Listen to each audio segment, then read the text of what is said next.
29 octobre 1969. ARPANET, le premier réseau à transfert de paquets, voit le jour dans les bureaux américains de la DARPA, une agence de projets de recherche pour la défense. Les fondations de l'ARPANET serviront de base pour, vous l'avez deviné, le réseau le plus utilisé au monde, Internet. Bon, ça c'est l'histoire très abrégée que Gu et moi nous connaissions déjà.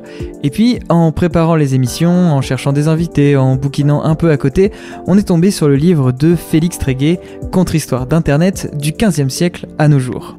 Comment ça, du XVe siècle à nos jours? On parle bien d'Internet là? Bon, Félix Tréguet, on l'a pas précisé, mais c'est pas n'importe qui. C'est d'abord un chercheur associé au Centre Internet et Société du CNRS, mais c'est également l'un des membres fondateurs de la Quadrature du Net, l'une des associations de référence en France en ce qui concerne la défense des libertés fondamentales dans le numérique. Avec cette courte biographie, je pense que vous avez quelques indices concernant la coloration du livre. Ces livres sur la contre-histoire d'Internet d'ailleurs s'accompagnent d'une sorte de suite sortie cette année en 2024. Technopolis, la surveillance policière à l'ère de l'intelligence artificielle. Voilà, vous avez les bases, plus de surprise donc, dans ce nouvel épisode d'Azerty, on a le plaisir d'échanger avec Félix Tréguet sur la contre-histoire d'Internet. Avec lui, on discute des notions d'espace public, de surveillance, de contrôle d'État ou encore de certaines utopies déchues.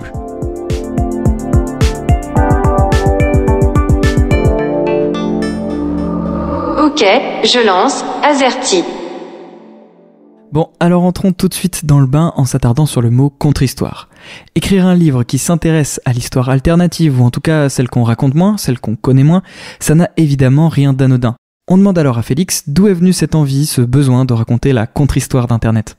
La notion de contre-histoire, elle est mise en exergue par Michel Foucault, le philosophe français, pour montrer à quel point l'histoire joue un rôle politique et à quel point une histoire peut se faire contre l'histoire officielle. Dans le XVIIIe siècle dont parle Foucault, c'était une histoire de la bourgeoisie qui faisait l'histoire de la conquête du pouvoir par l'absolutisme royal, et donc une histoire qui visait à rendre visibles des choses passées sous silence par l'histoire officielle. Et s'agissant d'Internet, il m'a semblé qu'il y avait un peu cette nécessité dans la mesure où, quand j'ai commencé à travailler sur ces questions dans le cadre de ma thèse en sciences sociales à l'EHESS, on était autour de 2012-2013, on était encore marqué par une historiographie d'Internet très dominée par des historiens des travaux qui mettaient en exergue la filiation humaniste, très, disons, utopiste d'Internet, notamment la manière dont les pères fondateurs de l'Internet, ces scientifiques masculins états-uniens qui ont travaillé à la mise au point de ce réseau et de ces premiers protocoles, à quel point, en gros,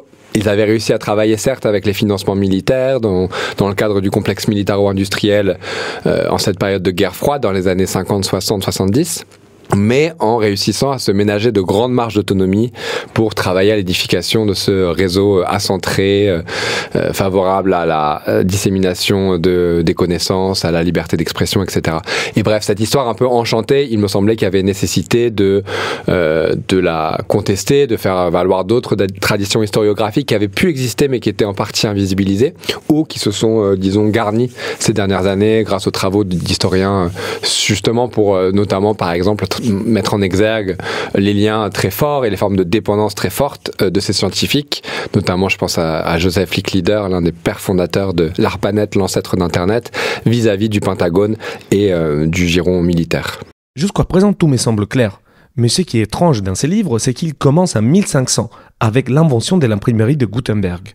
Comme Internet n'existait pas, je crois, je me demande de quoi Félix veut vraiment parler. L'enjeu de cette contre-histoire qui revient aux origines des formes de régulation des médias et notamment à la naissance de l'imprimerie, c'est de replacer Internet dans une histoire beaucoup plus longue de la manière dont l'État moderne a régulé les médias, les techniques de communication qui se sont déployées à travers les âges depuis, disons, la naissance de l'imprimerie à la fin du XVe siècle. Donc c'est vraiment concomitant, cette révolution de l'imprimerie, de la naissance des États modernes et du déploiement de nombreuses techniques de pouvoir liées à la maîtrise du potentiel subversif des moyens de communication.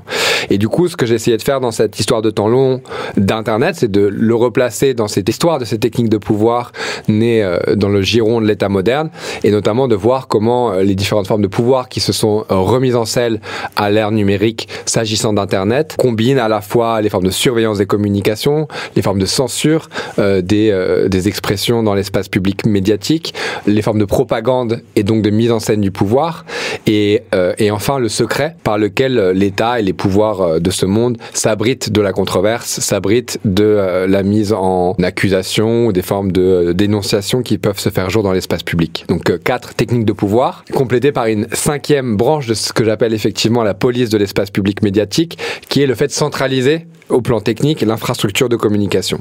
Et remonter au XVe siècle, encore une fois, c'est aussi une manière de mettre à distance la passion de notre époque pour la nouveauté, l'idée que, voilà, on a l'impression que tous les problèmes qui se posent aujourd'hui avec Internet sont sans précédent dans l'histoire, qu'ils sont intimement liés à la puissance de la technologie informatique. Or, lorsqu'on prend cette focale de temps long, on se rend compte en fait que c'est une manière de rejouer en fait des problématiques, des controverses, des problèmes politiques qui se sont posés à travers l'histoire, et en fait on n'est jamais en train de complètement inventer les choses, et je trouve que c'est aussi intéressant de montrer la proximité de certaines réflexions ou élaborations doctrinales au XVIIIe siècle dans le contexte de la Révolution française avec certains débats contemporains par exemple. D'accord. Voir Internet comme les descendants de Gutenberg n'est certainement pas l'idée que je me faisais habituellement. De plus, ce que Félix nous dit, c'est que toute cette passion pour la nouveauté numérique d'aujourd'hui, en fait, nous rejouons en partie une histoire que nous avons déjà vue, depuis les Lumières jusqu'à la création de l'imprimerie moderne.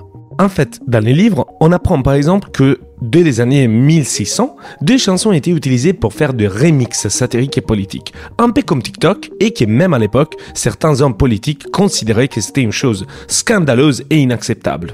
Bon, acceptant sa façon de voir l'histoire d'Internet. Du coup, pour le comprendre, il faut remonter aux Lumières et à la Révolution française pour voir comment se sont construits ces nouveaux droits comme la liberté d'expression.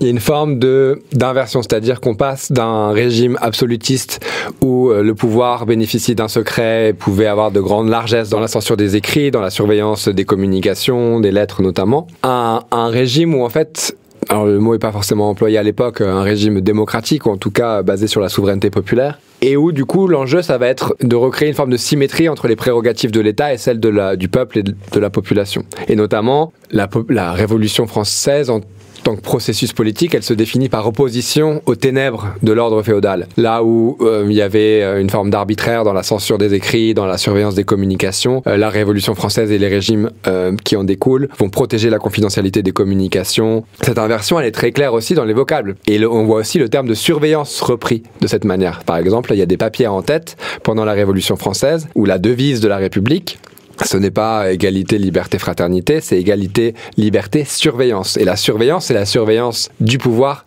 par le peuple. Sauf que, et c'est ce que j'essaye de montrer, c'est que derrière ces belles déclarations de principe, qui sont aussi symbolisées par l'adoption de la Déclaration des droits de l'homme et du citoyen, ce qui se joue aussi dans tout ce contexte-là, c'est évidemment la continuation des techniques de pouvoir de l'ordre féodal dans le cadre du régime représentatif, voire républicain, qui se met en œuvre sous la Révolution, et qui ont survécu à travers les différentes crises politiques du 19e siècle et à travers les progrès aussi du libéralisme politique et donc de la protection des droits et notamment du droit à la liberté d'expression, mais où en fait ces avancées au plan juridique s'accompagnent aussi de certains reculs du point de vue de l'économie politique des médias, de la centralisation de cette économie politique, notamment à partir de la deuxième moitié du 19e siècle, et où en fait les progrès de la démocratisation sont dans leurs effets politiques en partie empêchés, obérés par ces logiques économiques, par les logiques d'alliance entre les financiers qui détiennent en gros les moyens de communication et le pouvoir étatique.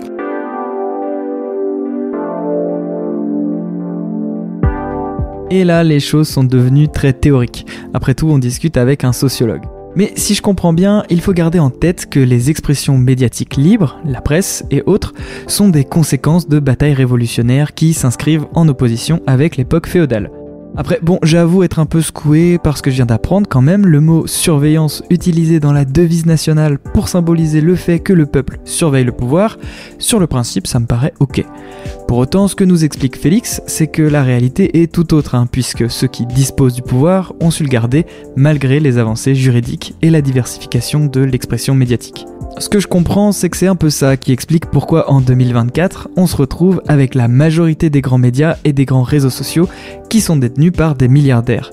Ceux qui ont le pouvoir, quoi. Milliardaires qui n'hésitent pas d'ailleurs à utiliser leur pouvoir d'influence médiatique pour servir leurs intérêts et leur opinion politique. Elon Musk qui utilise X pour favoriser favoriser l'élection de Trump, ou Bolloré qui diffuse son idéologie nauséabonde dans ses chaînes de télé pour influencer le débat public, prouvent que le pouvoir bourgeois, encore aujourd'hui, possède et contrôle les espaces d'expression. Ça, c'était déjà pas mal à assimiler et à comprendre. Mais dans son livre, Félix ne parle pas que de la sphère médiatique. Il nous parle aussi de la police. Dans la contre-histoire d'Internet, une histoire de la police de l'espace public médiatique, et dans Technopolis, une histoire de la police de l'espace physique, l'espace public urbain en tant que tel. Ce qu'il faut avoir aussi en tête dans cette histoire, c'est que je parlais des progrès de la démocratisation de l'espace public médiatique, notamment avec une plus grande protection de la liberté d'expression au fur et à mesure du 19e siècle. Ça se fait au détriment aussi d'une capacité d'expression et de réunion, donc un droit de manifester ses opinions dans l'espace public physique. C'est comme s'il y avait eu, au cours du 19e siècle, une prise de conscience encore plus forte de la part des élites de la puissance subversive des corps, des sujets assemblés dans la rue. Au 19e siècle, il y a de nombreuses révoltes, les journées de 1830, 1848, la Commune en 1871. Donc il y a tout un enjeu en fait pour le pouvoir de lâcher du lest quelque part sur la circulation des idées dans l'éther un peu des médias, de l'imprimé, éventuellement du théâtre et plus tard de la radio. Mais par contre, exprimer ces mêmes idées, s'organiser politiquement dans l'espace public physique et notamment dans l'espace de la rue, c'est perçu comme beaucoup plus subversif pour le pouvoir, et donc c'est un droit et des capacités qui vont être corsetés et beaucoup plus étroitement régis au fur et à mesure du 19e siècle. Même dans la loi de 1881 sur la liberté de la presse, qui est une grande loi libérale de la Troisième République qui vient consacrer le principe d'une protection judiciaire de la liberté d'expression, c'est-à-dire qu'on ne peut pas censurer un écrit avant sa publication. Après la publication, éventuellement un juge judiciaire qui va décider et juger de savoir si tel ou tel écrit, telle ou telle expression publique est contraire à la loi, parce que c'est diffamatoire, parce que c'est des injures publiques, etc. En fait, dans cette loi, le fait par exemple de faire des chants dans la rue ou l'affichage public dans la rue est beaucoup plus étroitement contrôlé.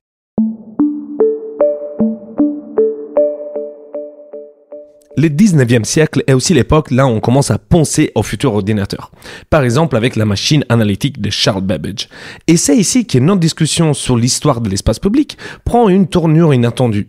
Félix décrit une histoire de l'ordinateur que dès le début est pensé comme un outil de prise de décision à la place d'un État composé de politiciens défaillants. Un outil pour la bureaucratisation de l'État. Et non comme un instrument scientifique. Et il sait ce qu'il dit. Le livre est rempli de citations assez claires. Et c'est là que je pense immédiatement à l'intelligence artificielle. Aujourd'hui encore, certains prétendent que l'IA serait capable de prendre des décisions à notre place. Et voyons comment il réagit à ça.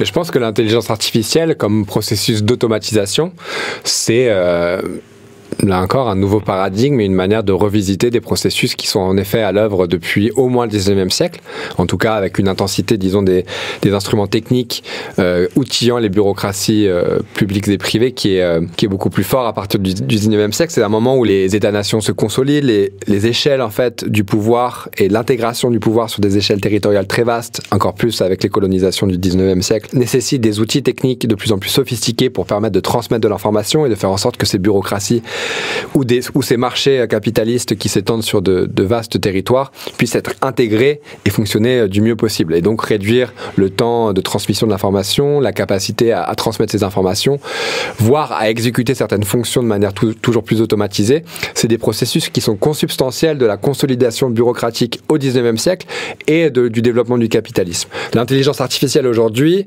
c'est l'automatisation de l'automatisation. C'est-à-dire en fait, via des algorithmes de machine learning, on arrive à automatiser le fait de construire des programmes qui automatisent.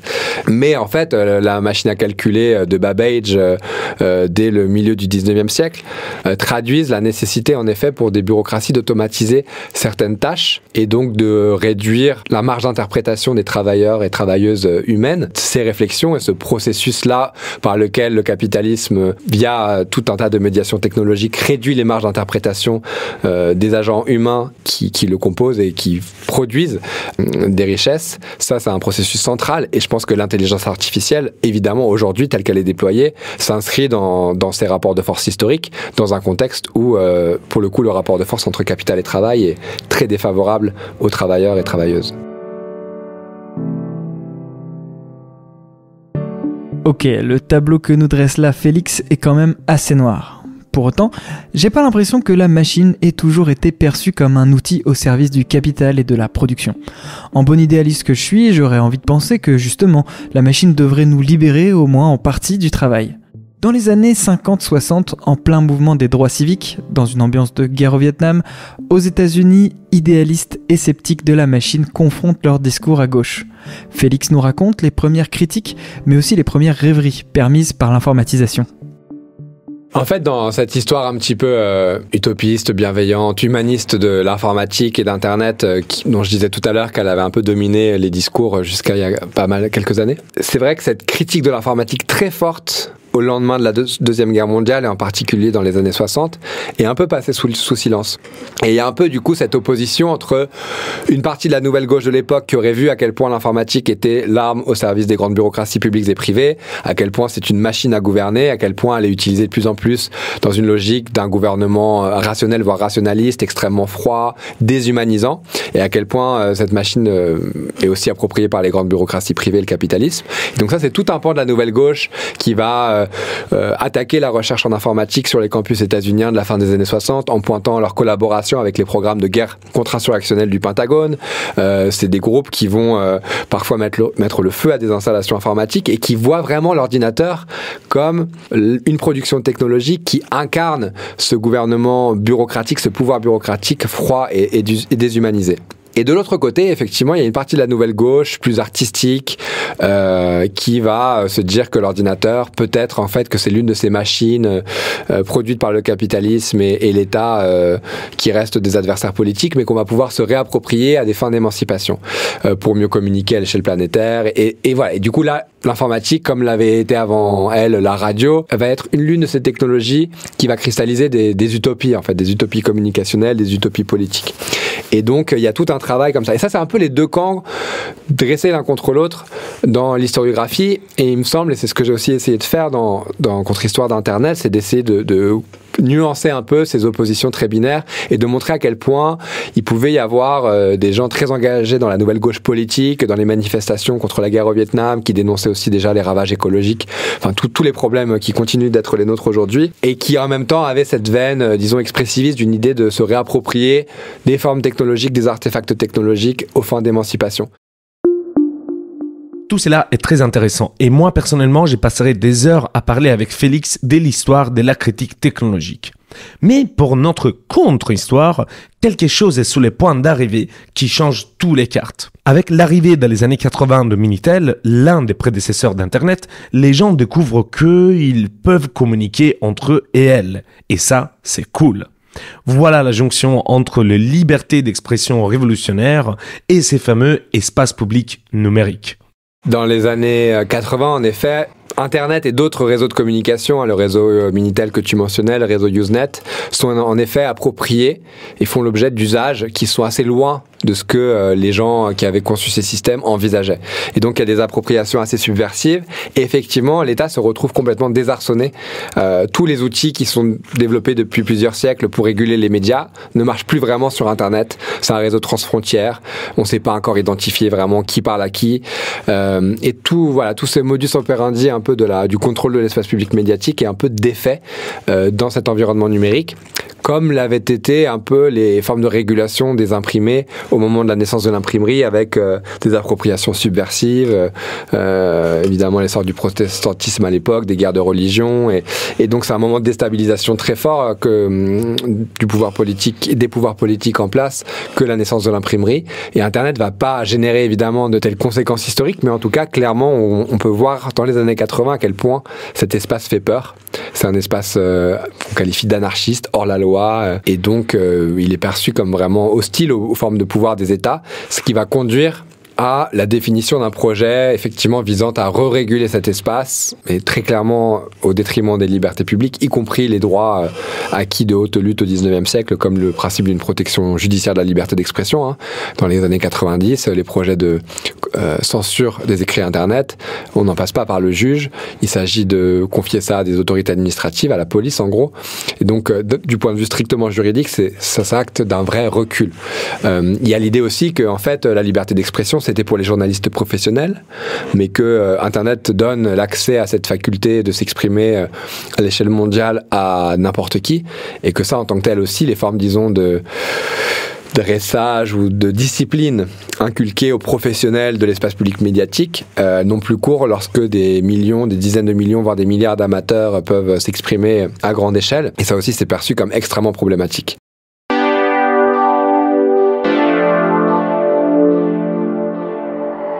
Azerty.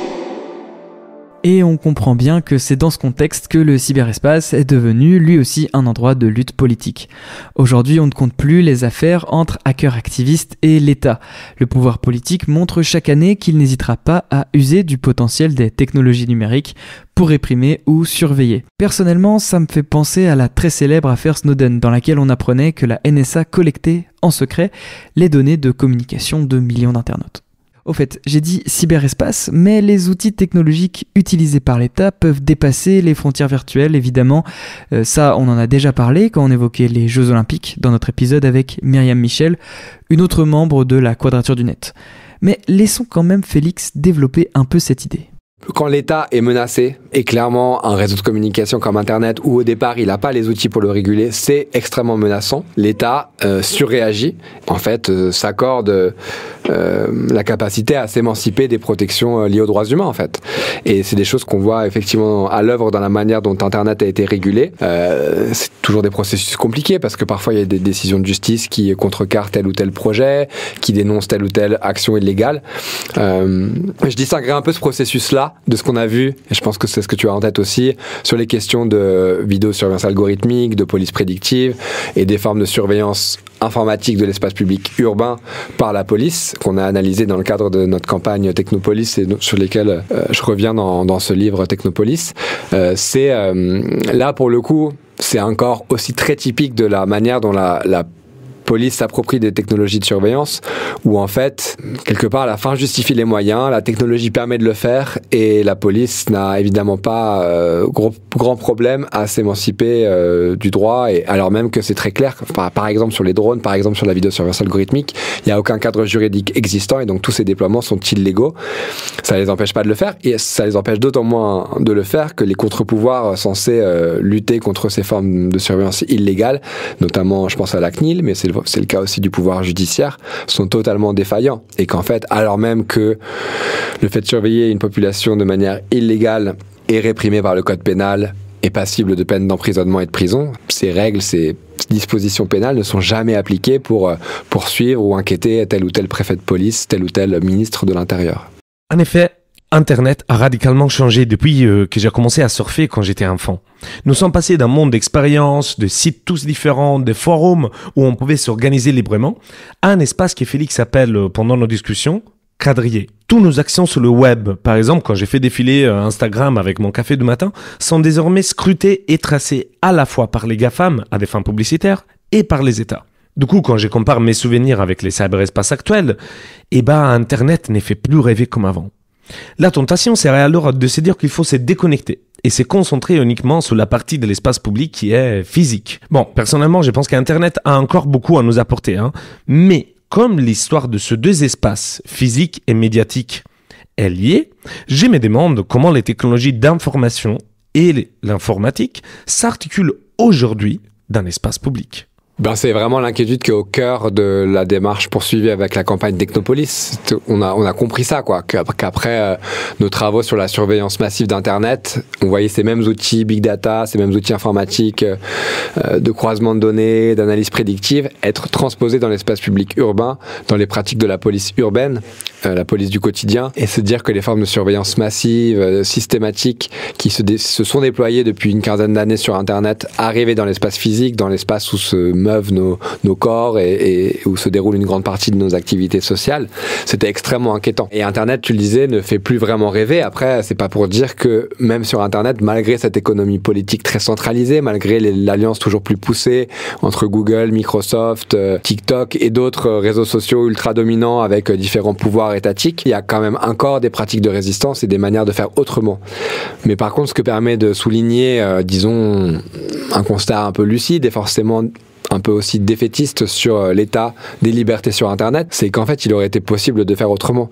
Si Internet n'était pas apparu dans un contexte de néolibéralisme effréné des années 1990, si il y avait eu une volonté politique, elle a été portée par certains acteurs à l'époque de construire, repenser les services publics, d'utiliser cette technologie dans le sens du bien commun et de l'intérêt général plutôt que comme un marché très peu régulé. Et on aurait pu construire des choses autrement. Et de fait, il y a encore plein d'alternatives qui existent aujourd'hui, que ce soit au travers des fournisseurs d'accès associatifs sur le territoire français, ailleurs en Europe et ailleurs dans le monde. Donc des communautés à l'échelle d'un quartier, à l'échelle d'un village qui s'organisent pour construire leur propre réseau local Internet et s'interconnecter au réseau global, que ce soit à travers les initiatives de Framasoft et d'autres hébergeurs militants qui visent à concevoir des outils en logiciel libre hébergés de manière décentralisée pour justement se réapproprier nos moyens d'expression et de communication sur Internet. Toutes ces alternatives-là, elles peuvent faire l'objet de politiques publiques qui permettent de les développer et nous émanciper en fait d'un Internet effectivement reféodalisé,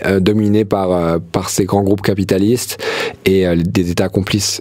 Donc il y a plein de briques qui sont déjà présentes, plein d'expérimentations passionnantes qui en plus ont intégré un truc qui était une vraie impensée du mouvement pour les droits numériques, qui est l'impact écologique de l'informatique. Et donc il nous appartient vraiment d'arriver à réunir ces initiatives et d'en refaire un projet politique alternatif pour le futur d'Internet. En fait, on a laissé, au lieu de faire un Airbnb public, au lieu de faire plein de plateformes qui auraient pu être des logiciels libres publics qui contribueraient au bien commun, à la fiscalité publique, etc. C'est autant d'argent qui part dans les poches de fonds d'investissement de la Silicon Valley et de cyberlibertariens racistes et voire fascistes extrêmement dangereux.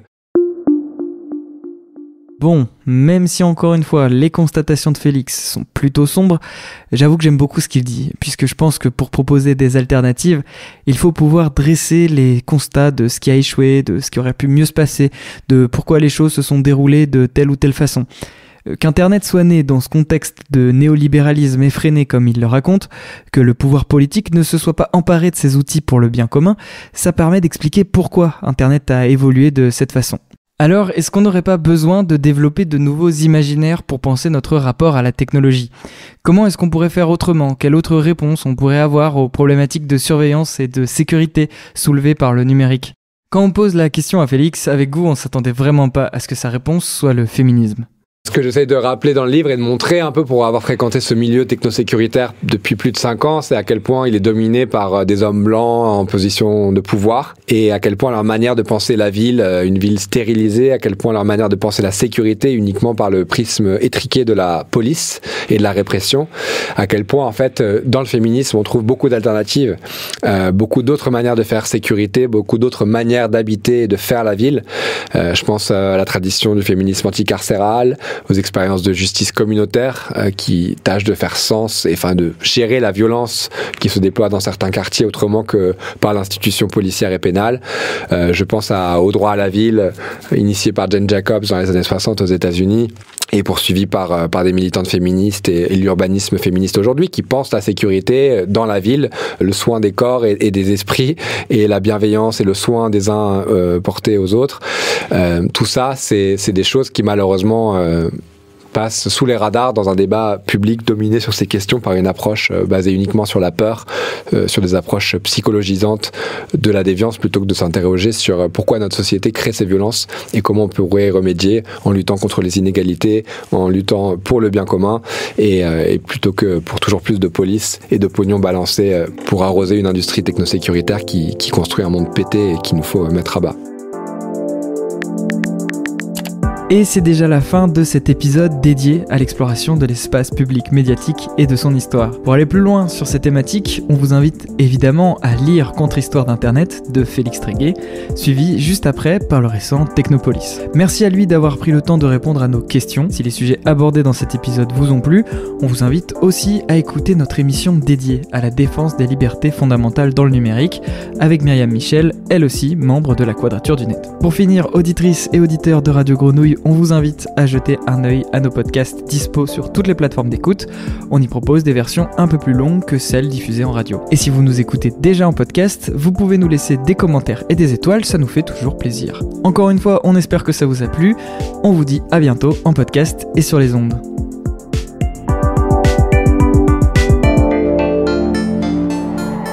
Azerty.